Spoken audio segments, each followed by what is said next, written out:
So here we have 3 toggle lists. You can see here's the front and then the back with the picture.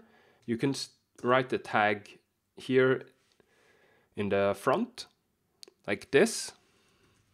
Key sharp, writing your text and then selecting it and then either clicking the strike through or using the shortcut. I'm just going to use the shortcut, and you can see it creates a line, and that's a tag. You can put it inside in the back or in the front as we did there. So let's add an example here for the back. Key natural, and let's add another one here, and key natural. You can see that it's straightforward to add them, but one challenge you have is that the tags are added on the specific toggle. So the way you add one to every toggle is adding it here at the top, and let's just add a key minor and again the strike through, bam, and let's export this, and then the file is downloaded, and then we're gonna head over to Notion to Anki, click the get started. Always make sure your options are correct, so I'm just resetting it, and you can see here this one is checked off, treat strike through as tags, and then click the upload, bam, convert and download, and you can see it downloaded, and then I'll click that, import, and our deck with 3 cards was created. So if we head on here into the browse, we can see we have 3 tags, one called key minor,